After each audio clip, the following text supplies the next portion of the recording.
end. And what a goal! What a goal! Luke Singh, fabulous volley. Henry into the area. Oh, there it is. Willie Akio's done it with 10 seconds to go. What a game in the capital. Cavalry are 4 points clear at the top of the Canadian Premier League. Canadian Premier League Newsroom, presented by Volkswagen. Welcome back, everybody. It is a Tuesday afternoon here in Ontario. I hope you all had a good long weekend, because we certainly did. And over the next 45 minutes or so, we are going to tell you all about it. Week 21 in the CPL gave us a little bit of movement in the table. York United leapfrogged Halifax Wanderers into the playoffs. Ford have jumped into third, but Cavalry, as you just heard from the dulcet tones of Nigel Reid there, Cavalry 4 points clear at the top again. Let's start by just bringing up the results from the weekend, because we're gonna dive right into them. Saturday we had that crazy doubleheader: Pacific 2, Valor 1. Pacific scoring with Nigel Reid and Eamon Salouf, with Matteo Debrian causing trouble with an equalizer in the middle. And then later that night, Atletico Ottawa 1, Cavalry 2. Again, a dramatic one where Luke Singh scores maybe the goal of the year in the 88th minute, but then William Akio wins it with, I think, literally the last touch of the ball in, I think, the 98th minute to win it for Cavalry. Sunday afternoon, Vancouver FC 0, Forge FC 3. Woobens Pacius with a hat trick out in Vancouver, his second as a Forge player. And then finally yesterday on Labor Day Monday, it was a festive atmosphere in Halifax, but at the end of the day, it was York United, the much happier side, going home with a 2-1 win, thanks to Austin Ricci and their captain, Roger Thompson. And out there on the East Coast is where we're going to start our podcast this week, joined by Mitchell Tierney to help break down a match that, again, as I said, was a bit of a party at the start of the game and even through most of the first half. But at the end of the day, it's York United winning this one. Mitch, you said it was a colossal win for York. Just tell me, I guess, to open up for those who don't know, what are the stories that maybe stood out to you about this game, and what did you enjoy?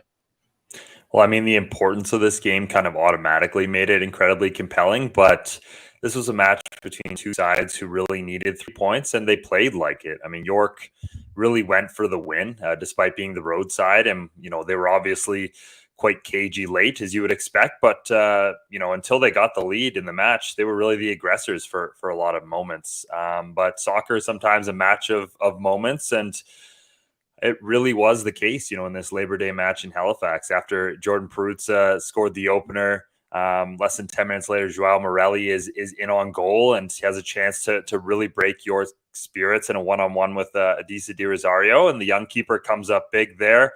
And then York scored just before halftime, and that seemed to really deflate Halifax, who, up until that point had probably been the better team, had a lot of chances to increase their lead. And, York, they came out flying in the second half, and they take the lead through a lovely set-piece goal, which is something that hasn't been a strength of theirs this season. And for them, they hold on, and now it's back-to-back real character comebacks for them. They hop Halifax in the standings on the total wins tiebreaker. So I think overall, just a really impressive performance again from York United, who are coming at a bit of a talking point at this point in the season. Yeah, they certainly are, especially after coming back again last week to beat Vancouver at home. But on the road is where I guess York have been at their best this season. Weirdly, they're the first away team this year to win a game after conceding first.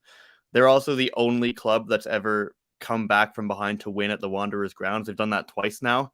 The first time back in August 2021.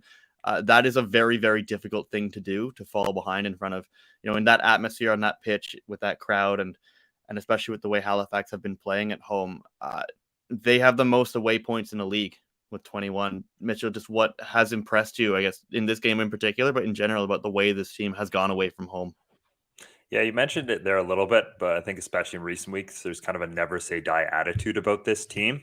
And they've really found the players who are, willing to put in those extra hard yards recently. And I think that's especially starts up top. Kevin Santos is a player who seems like I highlight every week on this show, but he deserves it because his work rate is unbelievable in terms of tracking back and cutting out chances. He did that again.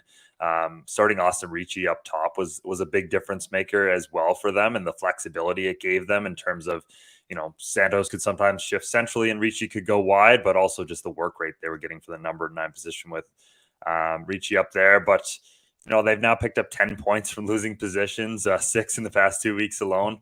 And I think on the road, they just do a really good job of matching and sometimes surpassing the energy of the home side. And that's difficult to do when the crowd's not for you, especially when a team like Halifax goes up. But, they seem to be able to block out that noise a little bit and pick up points away from home in difficult situations. And a huge match for them on top of the points, U21 minutes. Not only do they pick them up, but Adiso Di Rosario critical for them getting that. Noah Batney had a few moments of young center back still learning. I guess he was playing as a fullback in this one, so even learning that position as well. He had a few moments of not assuredness on the ball, but overall was pretty good. And that's back-to-back, as we said, really character wins for this side. And they seem to be the team of the playoff teams who are playing with the most desperation right now. Like, they really understand the stakes of these matches and they're putting everything on the line to win them. They're playing like a playoff, like these are playoff scenarios right now, and they really are for them. Yeah, they really are. I think that's a really good point. York are very clearly fighting for their lives at a lot of times here, and they're doing a very good job of it. You mentioned they go on the road and they maybe shut out the noise. I think they embrace the noise. I think this is a team that really likes playing with, I guess, maybe a chip on their shoulder. Kevin Santos after the game talked a bit about how, they feel like nobody wants them to be in the playoffs, which maybe fuels them even more, drives them to get into that spot. And I think it's really working for them, and they're playing some impressive football. We will get back to some York guys in a few minutes. And I think one of the most important things here is that 211 U21 minutes. But before we hear a little bit more about that, I guess let's get some reaction from a goal-scoring hero twice in a row for York United, and that's Austin Ricci. It gives other teams something to think about when you got guys that are dynamic that can move around, play multiple positions, but then it also helps too in like a situation like this where you're up late in the game, guys get injured, guys go down, you're able to adjust things and put guys in multiple spots in order to like see out a game or do whatever you have to do to take the points, right? So it's very helpful. Do what they have to do to take the points. Certainly there's a little more depth in his team than maybe it felt like not too long ago when they had a lot of injuries. And again, Adiso Di Rosario, as you said, in goal was a big difference maker for this team, and that's somebody that Martin Nash in particular singled out after this game. So let's hear from their coach. Real good quality. I think, Adis has gotten better every game. I thought he was fantastic today. He got a piece of the goal even, and then made the big save in the breakaway. So he was big for us today. He came for crosses really well.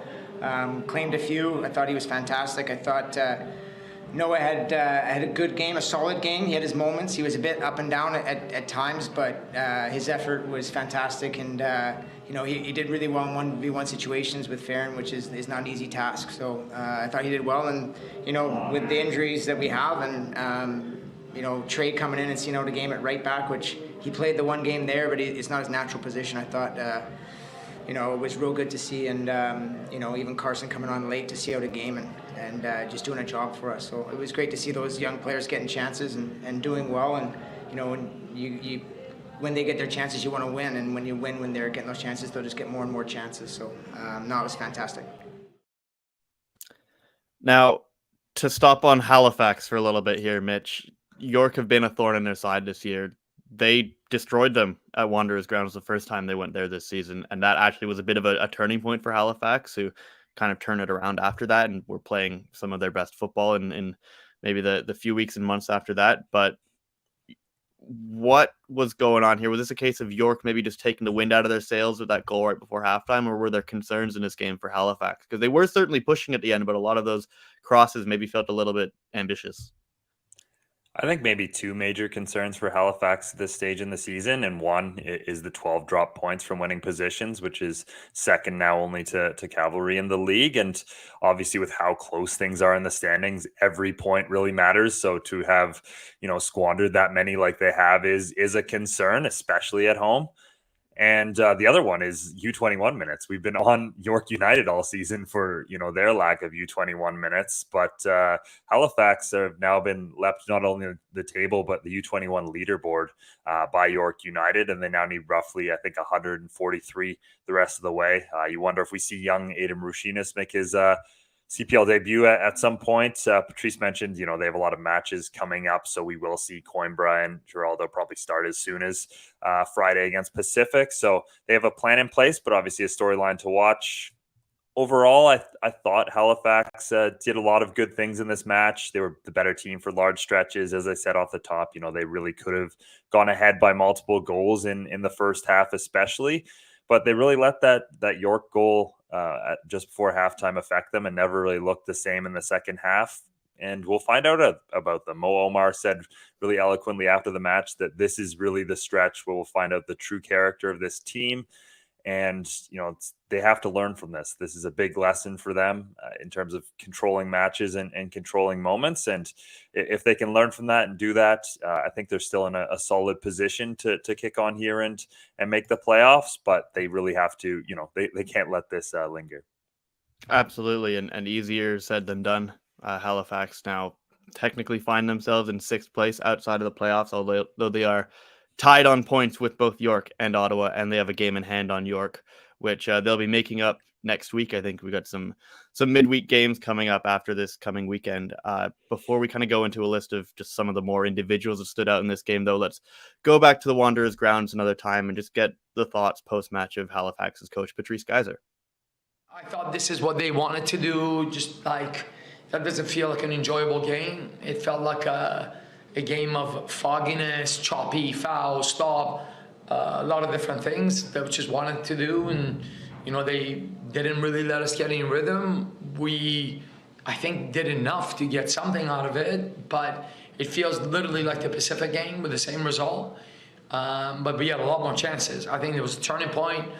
We have a breakaway. Before that, we're on the goal line.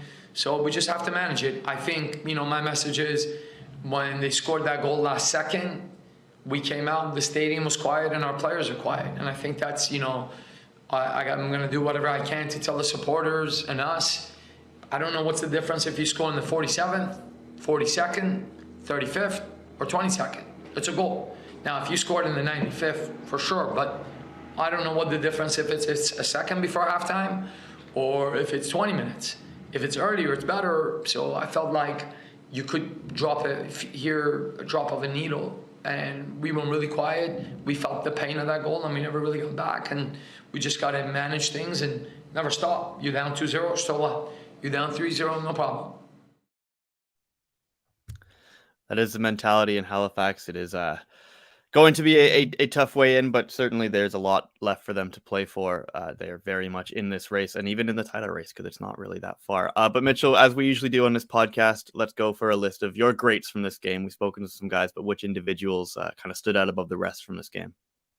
Yeah, I think we highlighted De Rosario, Disa, that is. Fun to see both of them on the pitch. But Ricci as well, Kevin Santos are guys we all talked about. Jeremy Gagnon-Lapre, I think, is playing his best football right now at an important time for the club. Tas Mortakudis and Roger Thompson did an excellent job of seeing out this match, in front of a young goalkeeper, with the latter scoring his first CPL goal. So congratulations to him. Obviously a massive moment for the York captain. And then on the Halifax side, Jordan Peruzza scoring his first CPL goal. So well-deserved. He did some great things in this match. Very good movement. And yeah, obviously came in a losing effort. So not full celebrations, but a player who Halifax will be hoping can kick on from here and really lead the line for them. Absolutely, and that would be massive for them. Also, shout out Jeremy Gagnon-Lapre, as you said, who finally got a chance to play a full 90 against his former club in Halifax. He mentioned it to me last time Halifax were in York that he kept getting either injured or suspended when they seemed to play them. So good for him. And again, a great performance as usual. One other Halifax player that I do want to shout out, obviously, is Doniel Henry, who gets his first start with Halifax, plays his first 90 minutes of football since March 2022. We know what he means to that club off the pitch, and we saw a little bit more of what he can do for them on the pitch in this game on Monday. And here is the man who was, I think, wearing a captain's armband for Halifax yesterday, Mo Omar, who spoke a little bit about what it was like to have that Canadian international on the pitch. Yeah, I think Daniil, we all know the player Daniil is. We all know what he brings to a team on and off the pitch. I mean, he's a fantastic leader, somebody we can all learn from on and off the pitch. And, I think he was really solid back there, just, very vocal and just doing what he does, right? He's a Canadian international for a reason, and he's had the storied career that he's had for a reason. So, just being able to share the pitch with him and having a guy like that back there is definitely very positive. Certainly is. All right, Mitch, before we let you go and we move on to the next game, as we've done the last couple of weeks, we are talking awards. We are spinning the wheel. Mine's not a wheel. I don't know which one Christian uses, but mine doesn't have a fun wheel, unfortunately. Oh. It's just like a list. But all right, are you ready? I'm going to give you an award. For those who don't know, I'm going to give him one of the 5 CPL awards. He's going to tell me as quickly as he can who he thinks will win it this year. Ready? You got under 21 player of the year. Let's go. I know he just got suspended, but Kwesi Poku has been really good, I think, for Forge FC and could be an important player for them down the stretch. So I'll go with Kwesi. Interesting indeed. All right. Well, Mitchell, thank you for that segue because we're actually going to talk about Forge next. And I believe Forge are appealing that red card, by the way, to Kwesi Poku. So we will see if he can get back in the mix and make a run for that award. Anyway, Mitchell, thank you very much. We will speak to Mitchell, I guess, again on the show next week. But right now, we're going to bring in Alex Gange-Ruzik, who was on the ground for us in the BC Lower Mainland because Vancouver FC greeted a Forge side that's not necessarily been in the best of form, but we got a vintage Forge performance and a Woobens Pacius hat trick. AGR, this felt like quite a return to form for Forge with this 3-0 win. What would you kind of rate this game out of 10, and what did you notice about it as a whole? Yeah, it was probably I'd say 7 out of 10 was fair, and I think a return to form for Forge, pardon me, is fair both in terms of their overall form, winless in 4 heading into this one, a couple of draws, of course, a big reason for that, but also just they kind of almost owed themselves a performance like this against Vancouver, who sort of had their number in a sense. Their first game they drew 0-0, then Vancouver beat them at Willoughby. Even when, Forge beat Vancouver 2-0, last month, it wasn't the most convincing of performances, but this one was, Forge dominated from start to end. Woobens Pacius, kind of Johnny on the spot with 2 great, well taken first half goals. I think he kind of needed that based, just for his confidence in his form. And then, he adds his third with the hat trick early in the second half. It was just, a good Forge performance because the game was pretty much done by the 47th minute. And on the road, anytime you're in that sort of pole position, you've usually done something right. And that allowed kind of Forge to just see things out, rotate their squad and kind of almost look ahead to the next game already. Yeah, very businesslike for me from Forge, who I guess were winless in 4 and in 5th place going in, but now they're in 3rd, maybe have their confidence back. They haven't had any easy games against Vancouver, at least to this point. They lost last time they were in Langley, but AGR, you were there, you saw them live. What did you like specifically about what Forge were able to do in their approach to this game?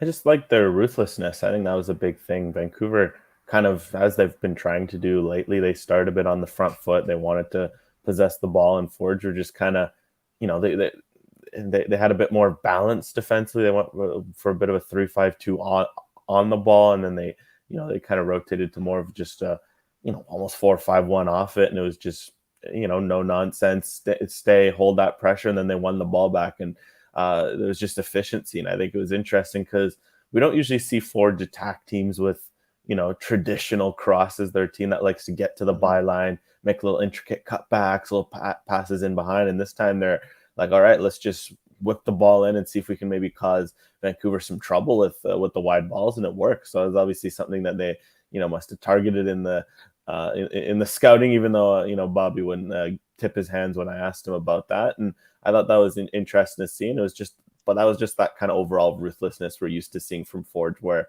maybe they won't hold on to the ball, or maybe they'll always tweak based on the opponents. And this time they're like, okay, let's let Vancouver have the ball and let's really attack them in wide areas. And it worked perfectly. Absolutely. And I think that those little tactical nuances, those maybe figuring things out that work, are something that we start to see at this point of the season in the CPL when teams are playing a team for the fourth time, you can't throw the same thing at them. You've seen them enough that you probably have a bit more of an idea of where you can hurt them, and certainly Forge seemed to figure that out in this game. So with another word on Forge FC and their win, let's go back to the Langley Event Center and hear from their coach, Bobby Smirniotis. It's definitely what we needed. We've been playing some good football lately, and 3 ties in our last games, and we thought we were good for maybe a few more points in those ones, and we knew the importance of this one. You needed this one to be able to stay on some type of pace for 2 things. One, for the playoffs, first and foremost, and second is to hang on an ability to go for that first position. Sets up an exciting game next week at Tim Hortons Field. But it's what we needed from the guys. We needed to step forward. We needed to be forward thinking. A lot of things we did today was very good, and maybe a few of those things we needed in the last matches. So it's a good guide to get us to keep moving forward. It's a very good point from Bobby that they really needed this one, especially with a home game against Cavalry FC coming up next weekend. They did not want to limp into that game, right? But they won't. They'll come in flying with confidence. AGR, let's talk about some of the individuals that will add some confidence to their ledger after that game. Obviously, I think we're going to have to start with the hat-trick hero himself, but what other players, presumably most of them in orange, stood out to you in this game? Yeah, I mean, to start, Pacius it was a great example. I thought those were just 3 very well-taken strikers finishes. The header, it was just, if you look on the replay from that far out, he got a lot of power on that header. That was a good, good timing, good everything. Then the second one as well, Campbell flicks it, and I like how he just kept his feet moving, because often strikers maybe will be a bit flat-footed, and Pacius had his feet moving, got on the end of it. And then the third one, just anytime you're putting a penalty side netting when the keeper is guessing the right way, you're doing something right. And I think it was just it was needed for Pacius. I think heading in this game, he had he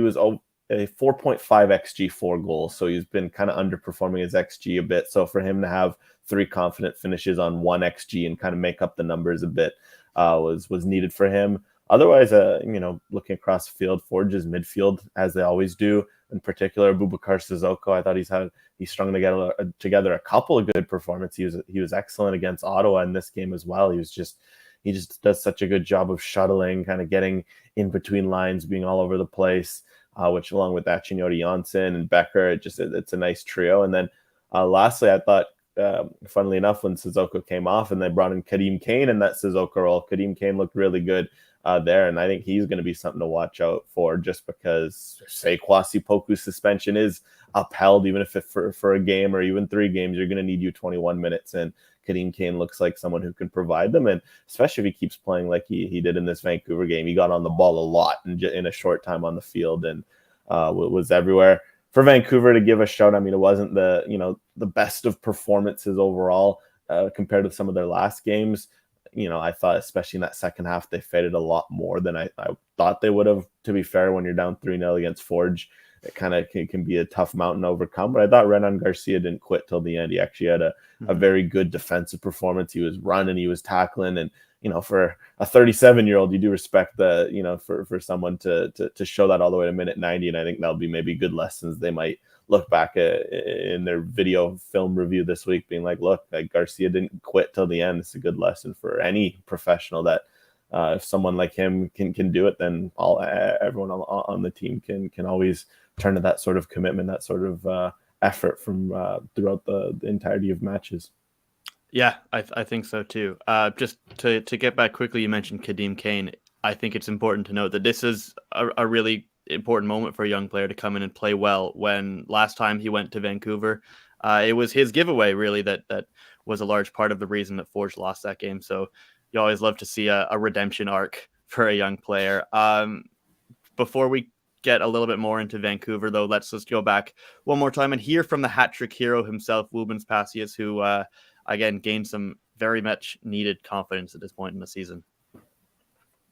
It's always nice. It's always a great feeling. I was able to do it last year, and to be able to do it another time this year, it's an amazing feeling. And again, like I always say, I thank God for these opportunities, for these moments, because like I said earlier in the other interview, it's not stuff that we do often, but when we do it, we just have to enjoy it. So yeah.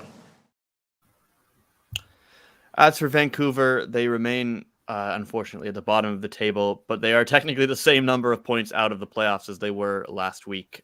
Before we get into precisely what happened for them in this game, though, let's go back and let's hear the thoughts of their own head coach, Afshin Gopi. Well, my personal opinion was it was probably one of the best starts we've actually had in the first 15 to 19 minutes before the goal. I thought we were in control. We had some great sequences of passing, came into good positions. And then there was a mistake on the goal, of course. I've rarely seen a header from that far go into the goal. And then I think psychologically it was very difficult because it was their first shot on goal goes in. And then I thought the game were basically those three goals changed the course of the match, of course, because you're controlling the game, you're down a goal. Then you try to make a comeback, you have some chances, then you take another soft goal. And then at halftime we talk about it, and I think players came in with a purpose, and then immediately in the first sequence you take a penalty. And that is a very big mountain to climb against a quality team like Forge, down 0-3. So, but that's been kind of the story of our season, and we have to regroup, learn, and move on, and that's all we can do. But congratulations to Forge. I know they needed a victory to come back into the position in the table where they need to be, and they have to be, and they should be. You learn and move on. That's what you have to do if you're Vancouver at this point. AGR, very quickly before we move on, just to spare a few thoughts on Vancouver and their approach to this game. What did you make of it, and what do you think was maybe the issue for them?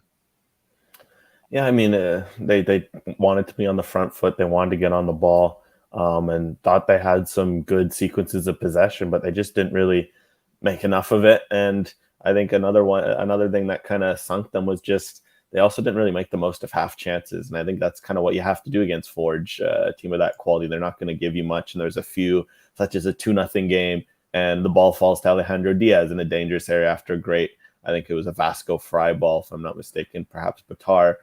You got to get that on frame, and he misses it, and it goes to halftime, and all of a sudden it's 3-0. And I think there's a few moments like that where they maybe could have just been a bit more ruthless. And that's kind of the difference between a team like Forge, where maybe it wasn't their most, the best performance, but Forge were ruthless. They had a clear game plan. They executed it, job done, on to the next. Whereas Vancouver had some great moments, but didn't make the most of them. And I think it's a good learning lesson they'll want to take, especially, up front. They're going to have some questions now because someone like both of their strikers are ice cold. So they're going to have to figure out a bit of a solution because, Diaz just looks like he hasn't been up to full speed. So maybe some Sean Hundal minutes could be in order over the last 6 games here to get him back in form like he was early in the season. They certainly could be in order, and I guess we'll see that next week when they host Atletico Ottawa. The last word on Vancouver, though, a positive for them in this game is Caden Chung getting back into starting 11 after he broke his collarbone in May. A great player and a joy to have in the league, so we're glad to have him back. And for the final word on Vancouver, let's go back there and hear from Mr. Chung himself.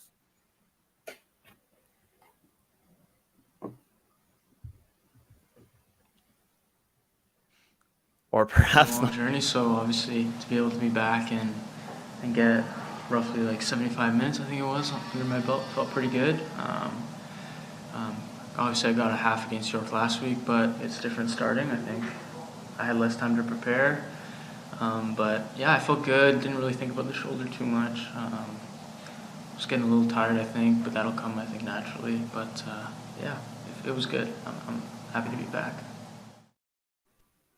All right, good. I wasn't wrong. We did have a Caden clip. All right, AGR, before we let you go and we head to Ottawa, as we're doing the last 3 weeks, we're going to spin the wheel here, get you an award to pick. Do you remember what you had last week? I had MVP Dan Nimick, if I'm not mistaken. MVP Dan Nimick? Okay, well, combination. I have spun the wheel, and it has given you an award for which you might pick the same guy. You've been given Defender, but maybe I should make you pick somebody else. Yeah, I think that's fair. I think for options, I think Dan Klomp at Cavalry. I think something just in terms of the performances he's been putting in on that Cavalry side, their underlying numbers actually haven't been the greatest. And I think defensively, and I think a big part of that has been the play of their defenders to, maybe block some of those high danger chances and get in front, make life easier for Marco Carducci. And I think Klomp just playing every minute, being a rock back in more of his natural center back position. He's been a big part of that. So I think he's definitely someone that should get some due with a nomination. And I think between him and Nimick and some of the other candidates, I mean, you can't sleep on Mandrakar James, you can't sleep on Amir Didic. It could be a fun vote come 6 games time. Dan Klump, a great choice. And again, you guys are killing it with the segues, because last time Mitchell picked a Forge player to segue into the Forge game. You've just picked a Cavalry player to bring us into the Cavalry auto game. AGR, thank you so much for the help with that. We will speak to you next week. Great work as always. Again, follow AGR, campl.ca, One Soccer, and on Twitter. Before we do head to the nation's capital, though, reminder that CPL Predictor is available on the Canadian Premier League website, campl.ca/predictor, brought to you by TonyBet. Of course, you choose the correct scores, you can win $20,000 tickets to games. So go to that link and check it all out. Now we will again head to the nation's capital, where Benedict Rhodes is going to join us to break down, for me, the game of the weekend. Ottawa and Cavalry certainly forced us to rewrite some match reports a couple times in the last few minutes there. Benny, we talk a lot about games that feel like playoff matches, but I think that none of them have come close to this one so far. Crazy atmosphere in Ottawa, under the lights, outstanding drama. What went through your head during this game? A lot went through my head during this game. This was a wild one.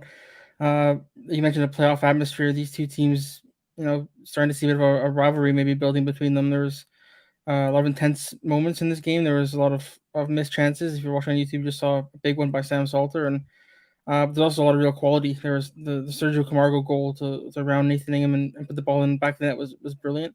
Got a few other moments, Cavalry, where they maybe could have extended their lead and maybe put the game to bed a little bit, but Ottawa had a chance to score, and that brilliant Luke Saint goal is one of the best goals you'll ever see in the CPL.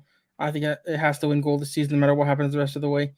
It was absolutely fantastic, and in the 80th minute, you think they've rescued a point, but then don't count on Cavalry just yet. This score in the 97th minute here to pick up a huge 3 points on the road and celebrate right in front of the Ottawa fans as well for a bit of extra flavor. Yeah, this was a fun one. I know there was some give and take between the Cavalry players, celebrating in front of the Ottawa fans. Just what an atmosphere, what a moment that was for Cavalry, who are now still 4 points clear. They've won 3 in a row, and for me, they really felt like a team that is on a path to win a trophy in this game. That's what it seemed like to me. I think we're going to have to get a little bit deeper into Cavalry and their approach to this game in a sec, but I want to start by just hearing the impeccable and eloquent, as always, thoughts of their boss, Tommy Wilton Jr. That was, I think the adrenaline's still coursing through my veins. It was a hell of a match. Both sides, they've scored an incredible equaliser that you think has got them a point, and we knew that we had a moment. Mile Henry come in. We knew Willie Akio's been on form. We knew something could happen, but tactically there was some great changes on both sides. It was physical at times, but let's not undervalue the ability and quality of both teams as well. It literally brought everything. Literally brought everything. Just what a game. Cavalry as a whole, for me, are playing some of the most entertaining and driven, I think, football that I've seen them play in the 5 years I've been watching this club.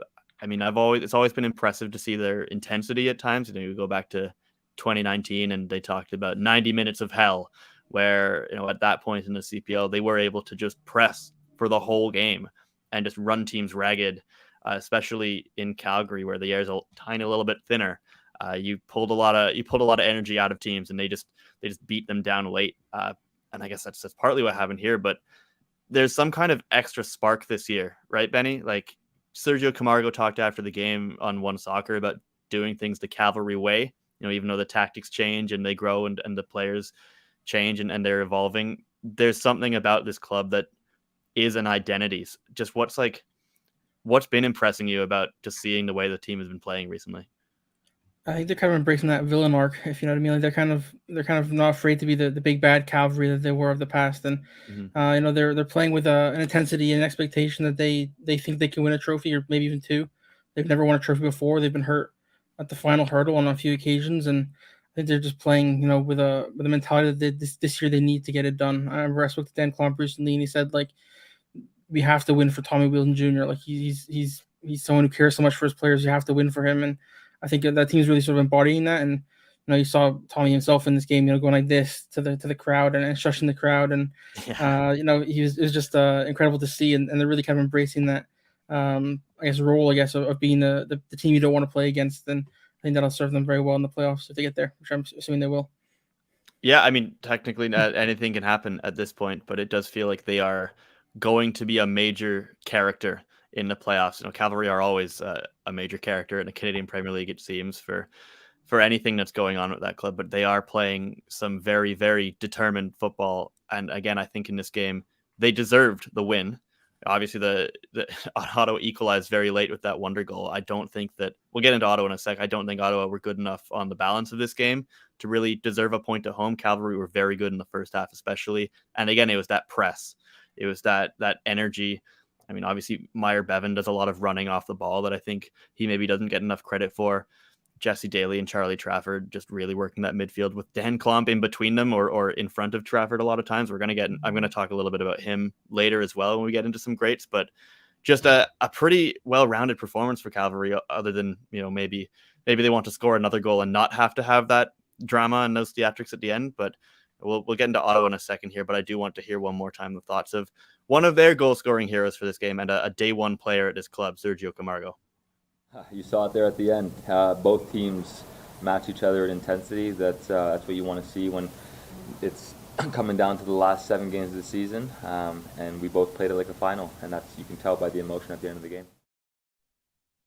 Yeah, it definitely felt like a final. All right, Benny, this is a heartbreaker for Ottawa, though, right? I mean, to score that insane goal from a center back on the volley, it was like I genuinely screamed when I watched it. Of all the things I had on my bingo card, I think Luke Singh acrobatic volley in the 88th minute was not on it. But to have that euphoric moment at home and then see it ripped away, that's one of the more painful losses I think they've had at TD Place recently. That really hurts. But do you think that they did enough in this game to really get a result? I mean, Carlos Gonzalez said that he was surprised by Cavalry's tactics and he felt that they pressed them more than they expected. Ottawa got outshot 13-5, and their only one on target was that Luke Singh goal. Benny, what did you think of their performance at home in this game? Yeah, I think if you're relying on an 88th minute Luke Singh acrobatic volley to get you a result, I don't think you necessarily deserve one. Like you said, they defensively they were fine. Offensively, I thought they left a lot to be desired. Really, I thought they had their moments, but they didn't take advantage of them. And you saw someone like an Ollie Bassett got increasingly frustrated, I guess, as the game went on. He knows he has the quality to change a game, and he knows that his teammates have the quality to change the game. But in this game, it just wasn't coming off. So we saw in the highlights there, Sam Salter had a fantastic opportunity. The ball landed at his feet in the box, and he just sent it. If the Red Blacks were playing, that'd be a field goal. But it was one where they'll want it back. But I think Ottawa, once they did score, I think they deserved the result. Obviously, the game is played for a reason, but on the whole, I think Cavalry probably were the deserved winners on the day. Yeah, and Cavalry, I guess maybe my main thesis here is that Cavalry are deserved first place team at the moment, and they certainly have played like maybe a title favorite at this point. Last word on Ottawa, though, we want to hear some of the voices from their team, because I know that they also were quite disappointed with especially the way that they started this game in the first half. So let's quickly go to TD Place, and we'll first hear from their own head coach, Carlos Gonzalez. To me, a game in which we didn't step well into the first half, in which Cavalry was better than us, collectively, individually. And in the second half, we did things better, and we equalized the game. And then details, how to compete in the last moments. Maybe we make a small big mistake that gave us the last opportunity. So yeah, a quite equal game, in which they were better in the first half. I think that we were a little bit better in the second half than them, but without being or doing a great football. It was about equalizing intensity, equalizing duels, equalizing or being better than them in those situations. And it's true that we didn't find those moments of control or of being or submit them in the second half, because it was also difficult of the stops constantly, and well, they did what they had to do, and we tried our best, and in the details we failed at the end. In the details, they failed at the end. That's pretty much it. And again, the goal is the winning goal is, I guess, a frustrating way to give it up. I think it's off that kind of set piece, and nobody can quite sort their feet out. Benny, there's a lot of heroes and villains, I think, in this game. Rather than just talking about the greats, there were a lot of characters in this game, football players. Let's single out a few of them in a sec, but although I do want to start with Dan Klomp, who AGR just helpfully gave a nod to for Defender of the Year. He starts again in the middle of the back three for this game, which Cavalry have really been using for the last few weeks to some pretty good success. But this is maybe an evolution of it. We've got total football Dutchman Dan Klomp really stepping into midfield a lot in this game. He would either switch with Charlie Trafford and just straight up play in midfield, or he would kind of go on adventures forward. It's not often you see a center back in the middle of a back three really stepping to the top of the penalty area and having a shot on target in the first half in open play. So he was tremendously impressive for me in this game, and as he always has been on the ball in the CPL. Benny, is there anybody else, from either side, Cavalry or Ottawa, that you think deserves a mention and a shout out at this point? Yeah, I'll mention a hero and a villain for Cavalry, depending on who you ask, I guess. For Willie McKeough, again, comes off the bench. Mm-hmm. He was fantastic in this game. He didn't play very long, but he's such an impactful player that when he comes on, he can make such a huge difference. And especially against some tired Ottawa legs, someone with his pace and his ability is always going to cause problems. And also Charlie Trafford, I thought he was excellent. Again, Ottawa fans not making many friends in the capital at the moment, but yeah, as Arthur says, it's a rivalry is being born, I think, and he's central to that. Such a physical player. He knows how to do the CONCACAF thing, if you want to call it that, like the nitty gritty of the game. And on the Ottawa side of things, obviously Luke's saying with the excellent goal, but also a good shout out to Miguel Acosta. He's been excellent so far this season, and he can play multiple positions. In this game, he played on the right side, and he was excellent once again for Ottawa. Yeah, and we've seen how much Ottawa miss Miguel Acosta when he's not in the lineup. He went through pretty fairly long stretch of injury earlier in the season, so they're very happy that he's back to full fitness. Also, I do want to shout out Tom Field. I feel like every game we're giving some attention to a player that's come back from injury and come back into the game. It was Daniil, and then it was Caden Chung. But Tom Field, man, he hadn't played a game since 2021, the beginning of 2021 with Cavalry. He comes into this game not for garbage, meaningless minutes. He comes in with about half an hour left. He's a left back. He plays on the right of a back three. And he does a very good job. I thought he really did a lot of work to help, at least in open play, shut things down. He comes over and plays on the left when Bradley Camden starts getting some cramps. But, again, a really useful player for Cavalry to be adding into that squad at this point in the season. I don't think a lot of people are fully aware that Tom Field has played in the championship for Brentford. And he's not a particularly old player. I think he's 25 still. So that is Cavalry continuing to get even deeper at this point in the season, which is a scary thing for a lot of other teams. Maybe first on the deck being Forge, who will host this first place in high flying Cavalry next week in a game that nobody's going to want to miss. Benny, final word from you again. As we're doing, we are spinning a wheel, giving you an award to pick. What did you get last week? Last week I had Ingham for goalkeeper of the year. You had Nathan Ingham for goalkeeper of the year. I will spin the wheel again because I don't want you to have to do the same one. You are getting player of the year. All right, that's the big one, buddy. Tell me who your choice is for player of the year.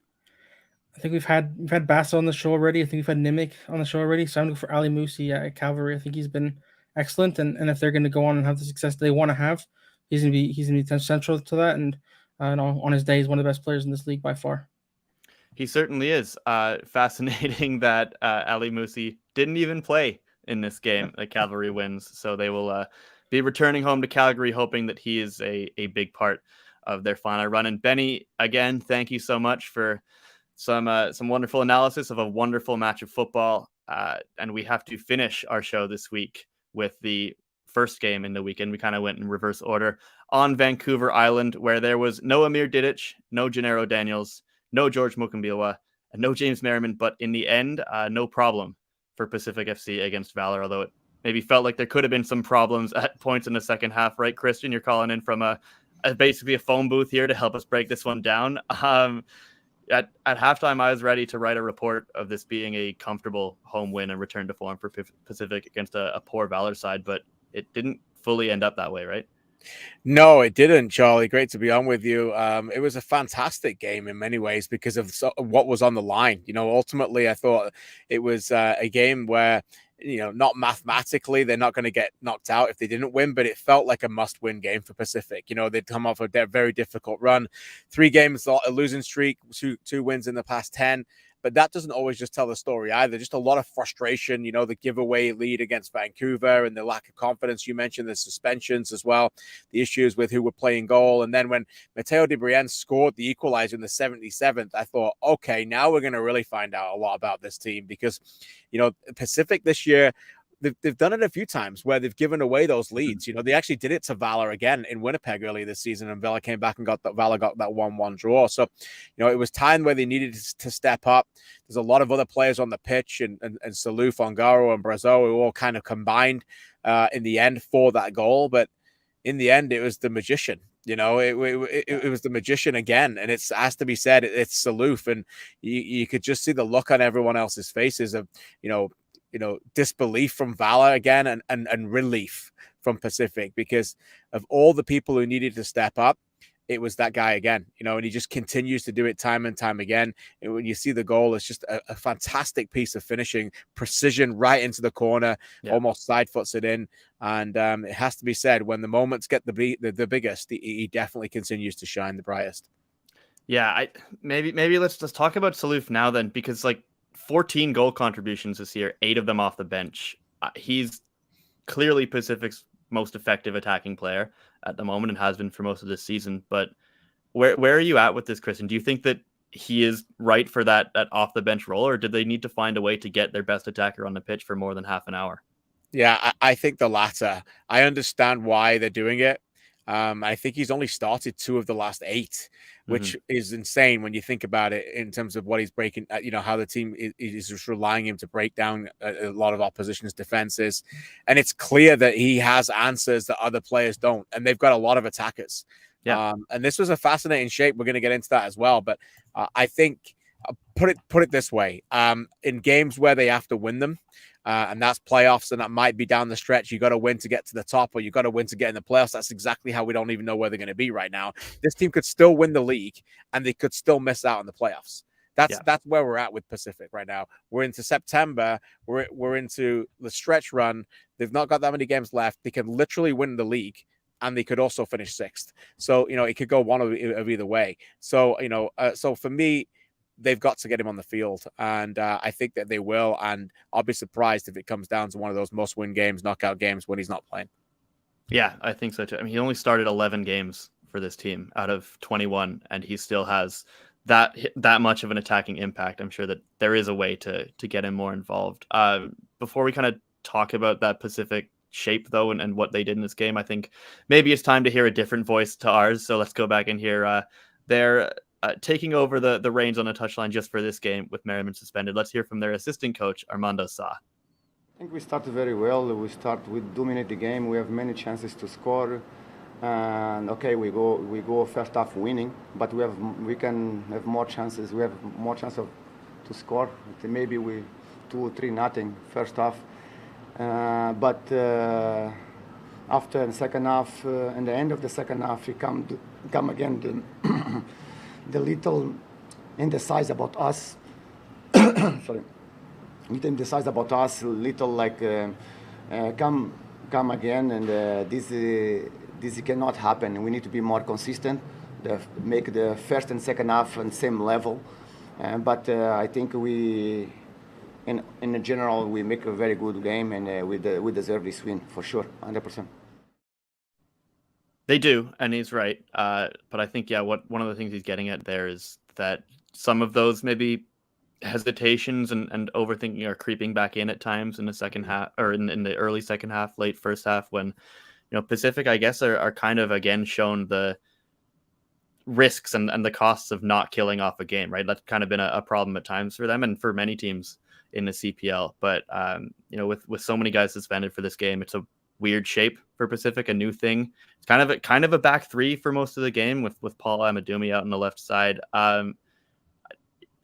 Sean Young at center back. Christian, what did you think of the way that they set up? And do you think that's more a product of who they were missing or something that we might see more of down the stretch? Well, first of all, shout outs to the back three club, because I don't know about you, Charlie. We're all in on some tactical versatility in this league, because it's been a 4-3-3 league for the majority of the season. But we've seen Atletico Ottawa do it. We know that in possession they play a back three. We've seen a lot of that from Forge as well, with almost that double pivot of Janssen and Becker playing there. We've seen Cavalry do it now with the inverted fullback coming into midfield.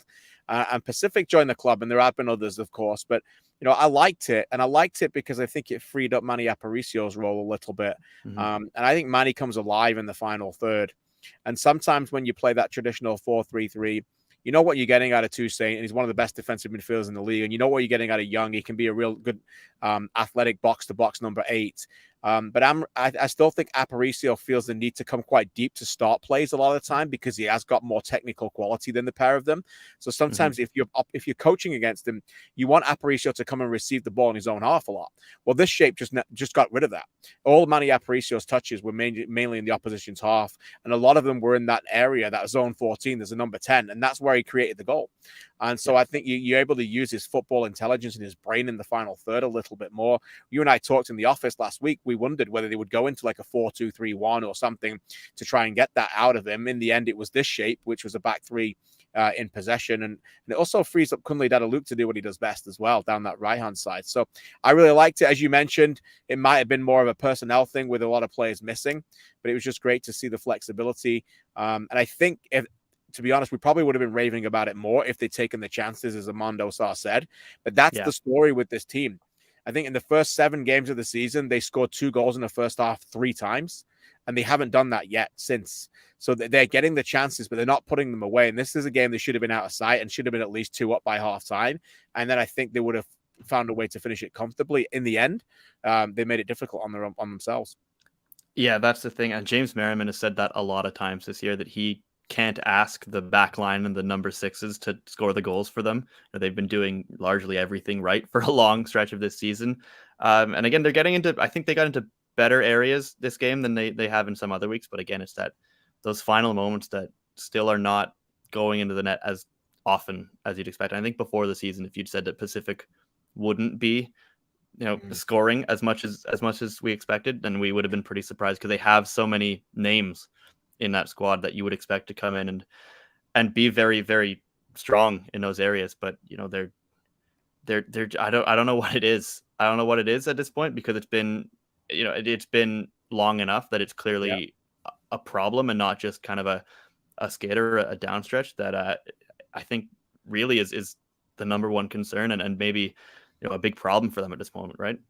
Yeah, definitely. I think when you look at I think it's 14 games they've got 1 goal or less, which is really amazing when you think about. I think earlier this season they smashed Atletico 4-1. They got 4 against York again. They got 6 against Vancouver. It was high flying, and it looked like that total electric football. And really, since then they've had to grind teams down a little bit and find a way to try and win those games. And so I think if you're the defense right now, you're probably thinking, we really can't allow too many in here, because I don't think we're going to be able to get the 2 to 3 game goals to win it. So look, that might help them when it gets down to the knockout stage of football. Defensively, I think they're pretty tight. But the other thing I want to say is that I think they should be better at set pieces. They started the season terrific, and I think they've gone downhill a lot. So keep an eye on that. That might be really important as they get down the stretch. That some of their deliveries from wide areas and set pieces hasn't been great. Yeah, I think maybe, obviously they don't have Amir Didic in this game, but a lot of times it has felt like he's just the option for a set piece delivery, and other teams can maybe be aware of that and mark him out of it a little bit. Even though he's taller than pretty much anybody, there are things you can do to cut off his runs and make it harder for them to find him. But Pacific still deserved winners in this game. Definitely the better team on the whole, and part of that due to Valor coming out pretty flat, especially in the first half. let's talk about them quickly. They're, second to the ball a lot. They had just one touch in the first half, or in the box in the first half, probably lucky to go in 1-0 down. Christian, how disappointed were you with the way that they entered this game? Yeah, very disappointed. And I think it's some of those words that Philip DeSantis has been using. I'm sure we're going to hear him again. Like, it's work rate, right? It's energy, it's tenacity, it's the belief, all that stuff that you just want them to keep going. And in the end, it looks like that they're not a sinking ship, they're sunk, right? Like I think they know that. And it's difficult to ask some of these players to keep going back and forth. But at the end of the day, whether it's with this team or with somebody else, these are the times where clubs look at players and go, what can you do for me? Football isn't always about being able to win games every week. When the going gets tough, can we find 11 Matteo De Briennes on the field? That would be helpful, right? You just got to have someone who just keeps working. And I think that's what they're looking for. So I think that's what will disappoint them the most, is a little bit of difficult effort in terms of that. But make no bones about it, they've really struggled to score goals. And that's been the biggest problem for them. And they spend a lot of time chasing games, and that is not easy. No, it's certainly not. Obviously, they had some moments in this game. They fought their way back into it. So let's go back one more time to Langford, though, and let's hear what Philip DeSantis had to say about especially their first half and what he wanted to do to try and adjust after that. I wanted more fight. Players you need to know what you're going to expect from a player when you put him on the field. It can't be, quality and things might not always go your way, but when it comes to being connected with the game, with the team, there can't be fluctuation.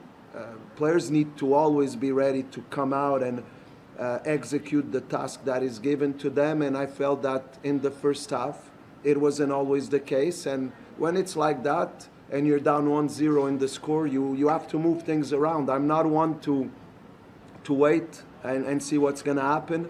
If I feel that the team needs help and the guys that are on the pitch need help, I'm going to make the changes regardless of when they're made and how many we make.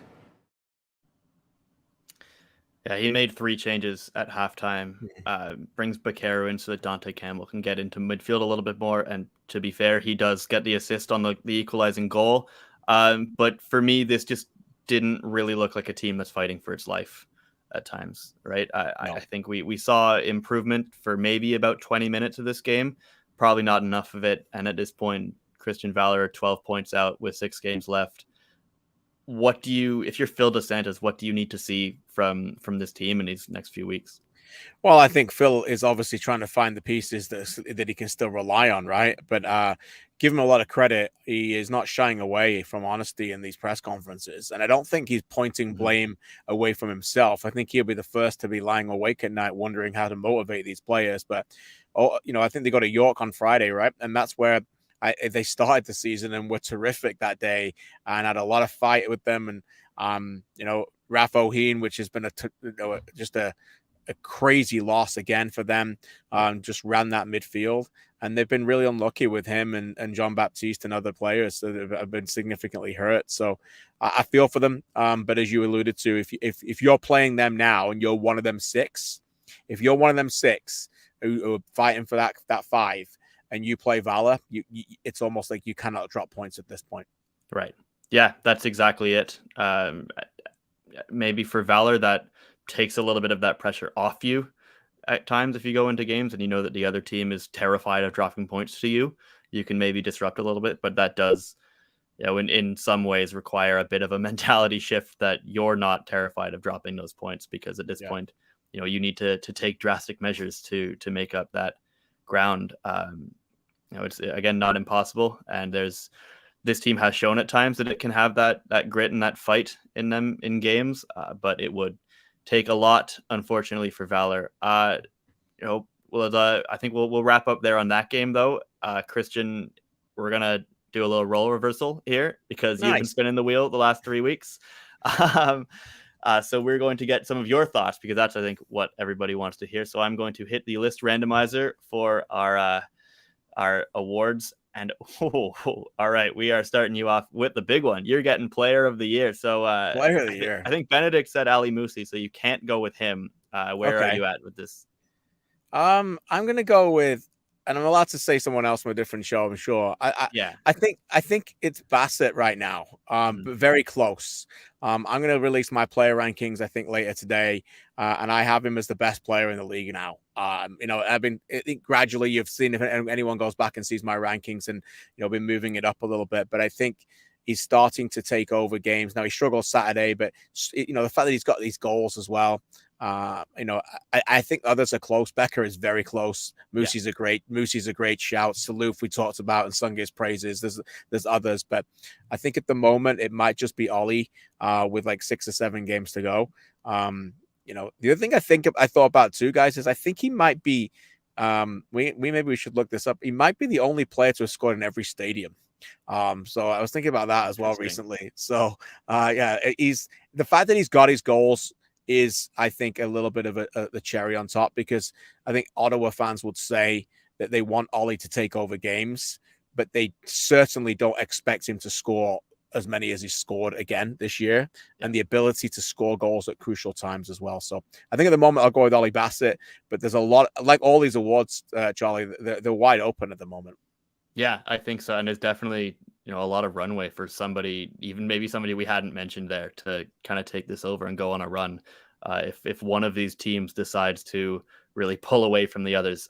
Ollie Bassett, though, when he started tucking his shirt in, which I think gave him like at least a 10% boost here. Right. I'm all for that. Way to go, Ollie.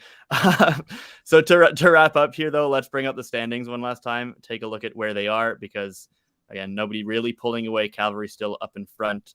Christian, this is, again, it's not quite as tight as it was last week, but it's pretty crazy, right?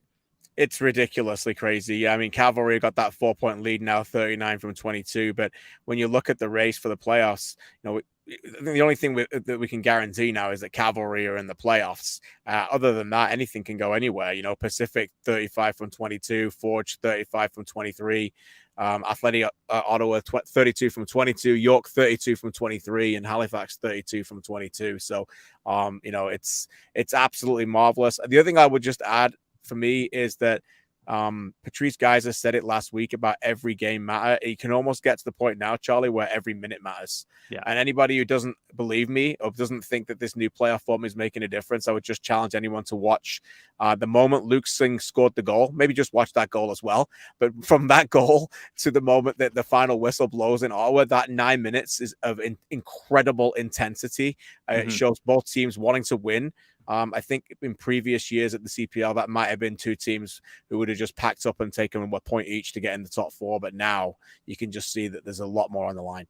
Yeah, that's a fantastic point. I think if you're Cavalry and you go on the road in a game like that and you get scored on that late, you maybe do just think that a point is great and you move on. But that wasn't the case. And also those games in hand that Forge and York still have looming large at the moment. The midweek games start after this weekend, so we'll get some of that sorted out, but not to be forgotten. All right, but before we have those midweek games, we have 4 games on the weekend. Let's bring up the schedule here, starting with a doubleheader on Friday, York United hosting Valor at 7 Eastern, followed by a nightcap on Vancouver Island, where Pacific host Halifax Wanderers at 7 Pacific, 10 Eastern, 11 Atlantic. So maybe get the coffee out if you're a Wanderers fan. And then another doubleheader on Saturday, which I end at the same time slots. We got our Tony Bet match of the week, Forge hosting Cavalry. That will be massive. Nobody can miss that game. That's going to be insane at Tim Hortons Field. And then Vancouver hosting Atletico Ottawa, again, to finish off that night, 7 Pacific, 10 Eastern. That's a lot of fun games. I get catch them all live on One Soccer, right, Christian? Is there one of those in particular you're looking forward to more than the others? I think it has to be Hamilton, the clash in Hamilton between Forge and Cavalry. We know they don't like each other. Newsflash, a team who's playing Cavalry right now doesn't like them. We saw that on Saturday. So nobody does. And I think that's how they like it. The other thing I would add, if anyone's listening or still watching with us, we appreciate it, is that this weekend, no European football in the club game. I know Canadian MLS teams playing. So just come spend your time with us. This is an epic league, and come watch it. You absolutely will not regret it, and we'll show you some reasons to watch it here in a second, because to wrap up the show, if you're watching us on YouTube or on Facebook, we're going to leave you with a collection of our goals of the month for August. Be sure to check out the CPL social media channels this evening to have your say and vote on which one of those is your favorite from the month of August. And before anybody says anything, by the way, Luke Singh's goal was in September, so it will not be in here. So anybody watching on video, please enjoy. For those of you listening to the podcast on audio, we thank you very much for doing so, and we will chat to you again next week.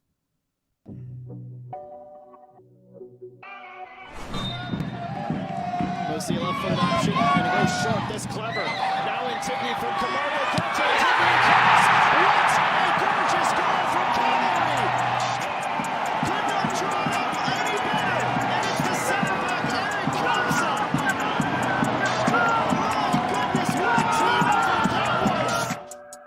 Battling for possession against Metusela. He's won the skirmish. Now, can they keep this going? Sumaro to that far side, and off the post and in the back of the net from Kevin Dos Santos. Managed to curl it round Tristan Henry.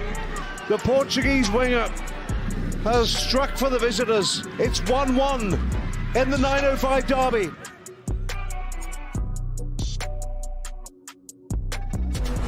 Campo goes to grounds.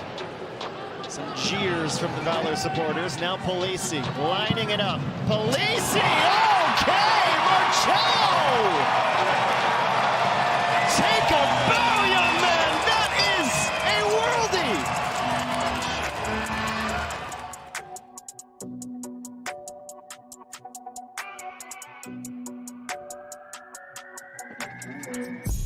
Expect him to try to hit it like a knuckleball now.